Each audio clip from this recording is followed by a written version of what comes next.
हमने पिछले लेक्चर में देखा था कि किस प्रकार से किसी भी दो चर वाले रैखिक समीकरण का हम ग्राफीय विधि से हल कर सकते हैं। ठीक है, ग्राफीय विधि से हल करने के लिए मैंने 2 लेक्चर अपलोड किया, 2 पार्ट में डिवाइड करके। पहले एक्स और वाई का मान निकालना सीखा पहले लेक्चर में, और अभी से जस्ट जो मैंने पिछला लेक्चर अपलोड किया था उसमें मैंने बताया कि किस प्रकार आप एक्स और वाई की मान की सहायता से ग्राफ खींच सकते हैं, यानी कि आलेख खींच सकते हैं।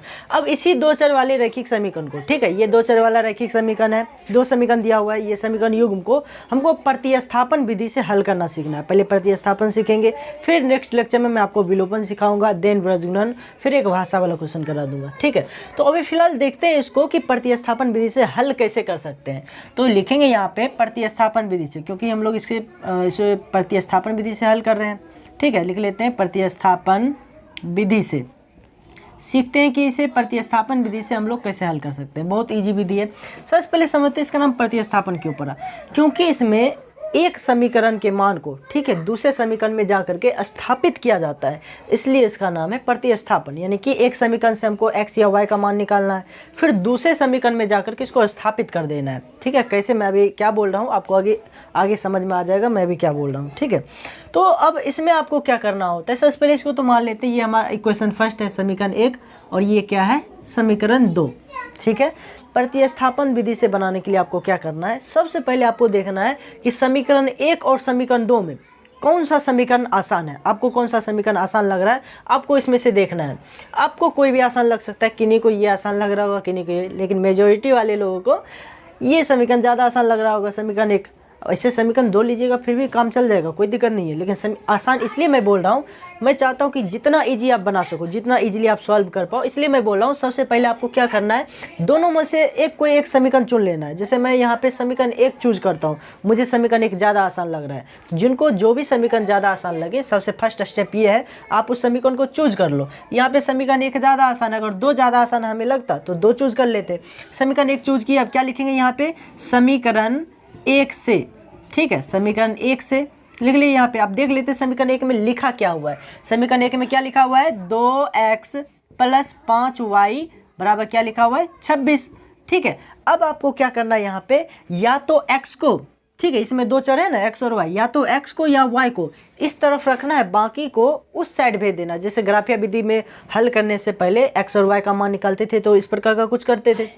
ठीक है, एक चर को इस साइड रहने देना है, बाकी को उस साइड भेज देना है। ठीक है, तो इस दोनों में से मैं फिलहाल x को इधर रखूंगा। ठीक है, ये वाला जो x है, ये चर, इसको इस साइड रखूंगा और बाकी को उस साइड भेज दूंगा। आप में से चाहो तो कोई y को इधर रख करके बाकी को उधर भेज सकते हो, एक ही बात हुआ। ठीक है, तो यहाँ पे देखो, तो सबसे पहले मैं यहाँ पे x को रखना चाहता हूँ, सभी को भेजना चाहता हूँ, तो किसको भेजूंगा, पहले 5y को। देखो 2x बराबर उधर क्या लिखा हुआ है, 26 लिखा है। 5y इधर किस चीज़ में, प्लस में, उस साइड जाएगा तो क्या हो जाएगा, 5y माइनस में हो जाएगा, होगा ना। ये 5y प्लस में था, उधर गया माइनस में। अब बताओ 2 इधर किस चीज़ में, तो गुना में 2 है, 2 गुना में है, उस साइड जाएगा तो क्या हो जाएगा, भाग में। यानी कि x बराबर क्या हो जाएगा, 26 - 5y, और 2 गुना में था, इधर आया तो भाग में। तो यहाँ से हमने x का मान ज्ञात कर लिया। अगर आप y को इधर रखना चाहते तो अब आपका y का यहाँ पे मान निकलता। तो फिलहाल यहाँ पे x का मान निकला है, जो भी मान निकला उसको हम लोग एक डब्बे में इंडिकेट कर लेंगे। इसको इसलिए कर रहे हैं ताकि आगे अगर मान बिठाए तो सबसे पहले नज़र जाए x का मान भाई हमने ज्ञात किया था, इतना आया। ठीक है, इसलिए आप नहीं भी घेरोगे तो कोई दिक्कत नहीं है।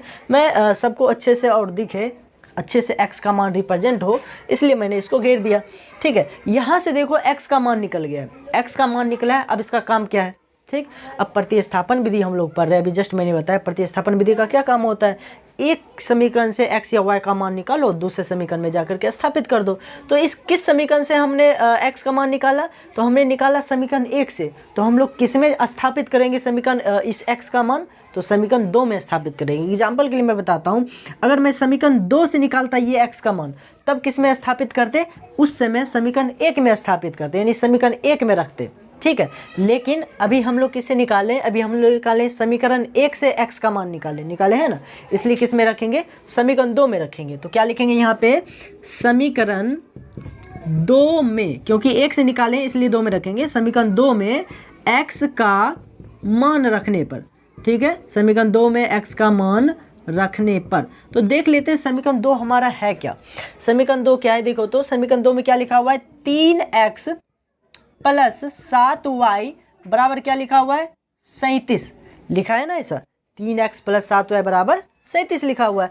तो अब देखो यहाँ पे किस प्रकार से इसको हल करेंगे। 3 है तो 3, बीच में किसका चिन्ह रहता है, गुना का चिन्ह रहता है, तो गुना का चिन्ह दे दिया। अब यहाँ पे क्या लिखा हुआ है, x लिखा हुआ है। अभी जस्ट हमने x का मान निकाला, क्या मान निकाला x का, तो x बराबर क्या आया, 26 माइनस 5y बटा 2 आया ना। तो ये जो x लिखा हुआ है ना, इस x के जगह हम लोग क्या लिख सकते हैं, हम लोग लिख सकते हैं 26 माइनस 5y बटा 2, क्योंकि ये x का मान है, हमने समीकरण 1 से भी निकाला है। तो इस x के जगह, क्योंकि डायरेक्ट तो लिख नहीं सकता इसको, क्योंकि प्लस माइनस दोनों है इसमें, इसलिए एक ब्रैकेट का चिन्ह दे देता हूँ। यहाँ पे क्या लिखा हुआ है, 26 माइनस 5y बटा 2। फिर से बता देता हूँ कि ये क्यों दिया मैंने, 3 था तो 3 और x था, क्योंकि x का मान इतना आया इसलिए यहाँ पे दे रहा हूँ, ठीक है, और कुछ भी नहीं है। अब देखो 3x, x का मान बिठा दिया। अब क्या लिखा हुआ है यहाँ पे, प्लस, तो प्लस दे देता हूँ। फिर क्या लिखा हुआ है, 7, और क्या लिखा हुआ है, y बराबर उधर क्या लिखा हुआ है, 37 है ना। 3x का मान बिठा दिया जितना था। यहीं पे कन्फ्यूजन होता है, इसको अच्छे से, इसके बाद यहाँ तक बच्चे निकाल लेते हैं, इसके बाद फंस जाते हैं करना क्या है, इसलिए इसके बाद का जो स्टेप होगा उसको ध्यान से आप लोगों को देखना है। तो यहाँ पे क्या आया, 3 गुना x की जगह ये मान बिठा दिया, ठीक है। मैं बार बार इसलिए रिपीट कर रहा हूँ ताकि आपको अच्छे से समझ में आ जाए। अब यहाँ पे मल्टीप्लाई कर लेते हैं। देखो 3 गुना 26 करेंगे, 26 को 3 से गुना करेंगे तो कितना आ जाएगा, 78 आएगा। 26 थी 78, माइनस है तो माइनस, देखो प्लस गुना माइनस क्या होगा, माइनस होगा, इसलिए यहाँ पे माइनस दिया। 3 पचे क्या हो जाएगा, 15y होगा, 5y थी या 15y होगा। बटे में क्या है, नीचे में 2। कई स्टूडेंट करते क्या है, मैंने बहुत सारे स्टूडेंट में ये नोटिस किया कि इस 3 को इस 2 से भी मल्टीप्लाई कर देते। नहीं, ये जो 3 है सिर्फ ऊपर वाले डिजिट से गुना होगा, ऊपर वाले अंक से, नीचे में गुना नहीं करना है। नीचे वाला अंक एज इट इज उतर जाएगा जैसा है, ठीक है।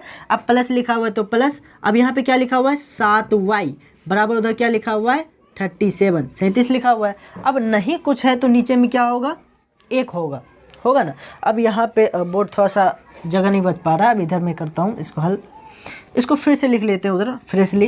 क्या लिखा हुआ है, 78 माइनस 15y बटा 2, और प्लस क्या लिखा हुआ है, 7y बटा 1, और बराबर क्या लिखा हुआ है, 37, ऐसा लिखा है, ठीक है। इसको देख लेते हैं फिर से। यहाँ पे देखो तो यहाँ पे भिन्न का जोड़ होगा ना, यही ये जो लिखा हुआ था ये स्टेप, इसी को मैंने ऊपर किया ताकि आप लोग को अच्छे से देखें। अब देखो 2 1 का एलसीएम कितना होगा, एलसीएम इसका ले लेते हैं। 2 1 का लघुत्तम एलसीएम कितना हो जाएगा, 2 ही होगा। 2 को 2 से डिवाइड करेंगे कितना आएगा, 1 आएगा, और 1 को ऊपर में जो संख्या है उससे गुना करेंगे तो क्या आ जाएगा, जो ऊपर में लिखा हुआ है ना एज इट इज वही आ जाएगा। आपको पता होगा 1 को किसी भी संख्या से गुना करे तो उतना ही आ जाता है, ये आप लोगों को पता होगा, ठीक है। तो 1 को ऊपर में जो संख्या था 78 माइनस 15y गुना किया तो उतना ही आया। अब बीच में प्लस लिखा है तो प्लस, 1 को 2 से भाग देंगे कितना बार लगेगा, 2 बार में, और मतलब इस दोनों का करेंगे तो ऐसा आएगा 2, इस दोनों को डिवाइड करने पर, और 2 को 7y से गुना करेंगे तो कितना आएगा, 7y दूनी कितना हो जाएगा, 14y होगा, और बराबर उधर क्या लिखा हुआ है, 37 यानी कि 37। अब देख लेते हैं फिर से, इधर क्या लिखा हुआ है, 78 का तो 78 है, क्योंकि ये किसी से ना जुड़ सकता है ना घट सकता है, क्योंकि इसके ऐसा कोई यहाँ पे अंक है नहीं। यहाँ पे देखो, यहाँ पे क्या लिखा हुआ है, माइनस 15y, और यहाँ पे क्या लिखा हुआ है, प्लस 14y, है ना। ये दोनों एक ही बिरादरी का है, इसमें घट या जुट सकता है। अब हमको देखना है कि यहाँ पे घटेगा कि जुटेगा। तो देखो इसका चिन्ह क्या है, माइनस है 15y का, और 14y का चिन्ह क्या है, प्लस है। दोनों का चिन्ह समान है कि अलग है, इसका माइनस इसका प्लस, यानी अलग अलग चिन्ह है। मैंने बहुत बार बता रखा है कि जब अलग अलग चिन्ह हो तब क्या करते हैं, घटा देते हैं। समान चिन्ह रहता है तब क्या होता है, जुट जाता है। तो यहाँ पे फिलहाल अभी क्या है, चिन्ह अलग अलग है, अलग अलग है तो क्या होगा, घटेगा।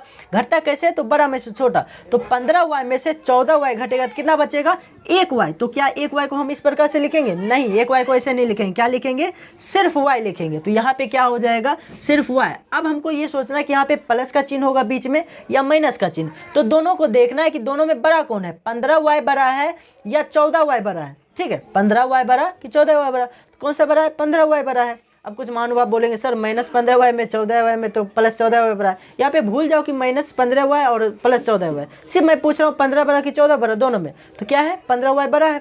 इसके बगल में कौन सा चिन्ह है, माइनस का चिन्ह, इसलिए यहाँ भी क्या हो जाएगा, माइनस का चिन्ह। ये पहचानने का नियम होता है किस प्रकार से आप कोई भी संख्या हल करते हो तो कैसा आंसर आएगा। एग्जाम्पल के लिए जैसे मैं बता रहा हूँ कि -8 और प्लस 13 है, ठीक है। दोनों का चिन्ह समान है कि अलग अलग है, दोनों का चिन्ह अलग अलग है, अलग अलग क्या करते हैं, घटाते हैं। 13 में से 8 जाएगा, कितना बचेगा 5। अब समस्या ये है कि प्लस में होगा 5 कि माइनस में, तो क्या देखेंगे दोनों में बड़ा कौन है, बड़ा कौन है, तो 13, बगल में प्लस चिन्ह इसलिए प्लस। दूसरा एक और एग्जाम्पल लेके बताता हूँ, जैसे कि -17 और +12, ठीक है, इस दोनों का चिन्ह क्या है, अलग अलग है ना, अलग अलग, माइनस ये प्लस घटेगा, 17 में से 12 जाएगा तो 5, दोनों में बड़ा कौन है 17, बगल में माइनस चिन्ह इसलिए -5, ठीक है, अलग अलग कंडीशन में अलग अलग माना जाता है। तो माइनस प्लस का काफ़ी आपको खास ख्याल रखना होगा, क्योंकि यहीं पे विद्यार्थी लोग गलती कर देते हैं। बहुत स्टूडेंट को देखा यहाँ पे जोड़ देते हैं या दोनों को घटाते भी हैं तो प्लस में वाई लिख देते हैं, इसका आपको खास में ध्यान रखना है, ठीक है। अब बटा में क्या लिखा हुआ है 2, तो वैसे ही लिख देंगे, और बराबर उधर क्या लिखा हुआ है 37, ठीक है। अब देखो 78 माइनस वाई बराबर उधर 37 लिखा हुआ है, 2 इधर किस चीज़ में, भाग में, उस साइड जाएगा ये 2 तो क्या हो जाएगा, गुना में हो जाएगा, होगा, ठीक है। अब देखो 78 माइनस वाई बराबर क्या हो जाएगा, 37 को 2 से गुना करेंगे, ठीक है, 37 को 2 से गुना करेंगे तो कितना आ जाएगा, 7 7 14, 3 3 6 1 7, कितना आ जाएगा 74 आएगा 74। अब देखो 78 इस चीज़ में, इधर किस चीज़ में, इस साइड 78 है प्लस में, है ना, उस साइड जाएगा 78 तो क्या हो जाएगा माइनस में हो जाएगा, यानी कि इधर बच जाएगा माइनस वाई बराबर उधर क्या बचा हुआ, अभी 74 बचा है, 78 प्लस में है, उस साइड जाएगा तो क्या हो जाएगा 78 माइनस में। अब बताओ फिर से, मैंने देखो अभी कुछ देर पहले जो एग्जांपल दे रहा था, क्यों दे रहा था, इसी के लिए। अब देखो इधर माइनस वाई तो है ही, इधर देखो दोनों का चिन्ह समान है कि अलग अलग, इसका चिन्ह प्लस इसका चिन्ह माइनस, अलग अलग चिन्ह हम लोग क्या करते हैं, घटाते हैं।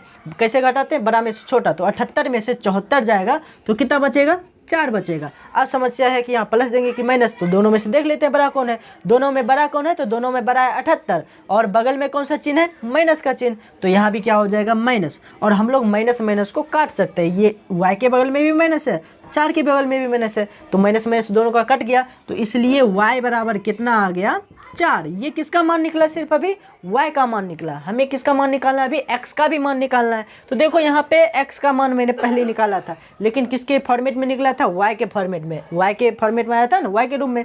अब इसको डिजिट में प्रॉपर इसका क्या अंक होगा ये भी निकाल लेते हैं। तो देखो यहाँ पे y का हमारा मान निकल चुका है, x का पहले हमने मान निकाला था, x बराबर कितना आया था, देखो तो x बराबर 26 माइनस 5y बटा 2 आया था, तो यहाँ पे लिख लेंगे 26 माइनस 5y बटा में 2, दिख रहा है क्या इसमें, हाँ दिख रहा है। तो 26 माइनस 5y बटा 2, अब क्या करना है, इसमें मान बिठा देना है, 26 है तो 26, माइनस है तो माइनस, 5 है तो 5, बीच में किसका चिन्ह रहता है, गुना का। y का मान हमको उस समय पता नहीं था, ठीक है, हम लोग को पता नहीं था इस समय कि y का मान क्या होगा, इसलिए यहाँ पे छोड़ दिया। लेकिन अभी y का मान हमें पता है, y का मान कितना है 4 है, तो यहाँ पे y की जगह क्या बिठा देंगे 4, और बटा में क्या है यहाँ पे 2, तो क्या हो जाएगा 26 माइनस 5 चौका क्या हो जाएगा 5 × 4 कितना हो जाएगा 20, यहाँ पे 20 बटा 2, 26 में से 20 जाएगा तो कितना बचेगा 6 बटा 2, और ये कितना बार में कटेगा 3 बार में, 2 से 3 बार में कट जाएगा, इसलिए x बराबर कितना आ गया 3। तो लास्ट में हम लोग क्या लिख देंगे, अतः क्या, अतः x बराबर हमारा कितना आया, x बराबर आया 3 और y का मान कितना आया था 4 आया था। तो इस प्रकार से हम लोगों ने प्रतिस्थापन विधि से इस 2 चर वाले रैखिक समीकरण योग का हल किया। जिस भी लोगों को समझ में नहीं आया, जिनको समझ में नहीं आया, फिर से आप वीडियो को रिकैप करके देखो, मैंने पूरा जितना बेसिक हो सकता था समझाने का उस लेवल से प्रयास किया समझाने का। फिर भी अगर किसी को डाउट रह जाता है तो पर्सनली मुझसे मिल करके अपना डाउट क्लियर कर सकते हो, ठीक है। तो यहाँ पे अगर आपको समझ में आ गया है तो अब आप घर में प्रैक्टिस कर सकते हो। आपके पास अगर प्रैक्टिस सेट है, मॉडल पेपर बिहार बोर्ड ने लॉन्च किया हुआ है, कल ही मॉडल पेपर जो 17 दिसंबर को मॉडल पेपर वेबसाइट पे ओपनली अपलोड कर दिया गया था, तो आप लोग मॉडल पेपर को डाउनलोड करके उससे प्रैक्टिस कर सकते हो, या आपके पास क्वेश्चन बैंक होंगे तो आप क्वेश्चन बैंक से प्रैक्टिस कर सकते हो, ठीक है। तो हमने प्रतिस्थापन विधि को अभी क्लियर कर लिया है, इसमें अगर किसी को डाउट है तो मैं किसी और दिन बता दूंगा, ठीक है। अब अगले लेक्चर में मिलते हैं, उसमें हम लोग क्या डिस्कस करेंगे, विलोपन विधि के बारे में। इसी समीकरण को, इसी टाइप के 2 चर वाले रैखिक समीकरण को हम लोग अगले लेक्चर में विलोपन विधि से हल करना सीखेंगे। तो आज का वीडियो यहीं पर ख़त्म होता है, मिलते हैं अगले लेक्चर में किसी अगले टॉपिक के साथ, तब तक के लिए बाय।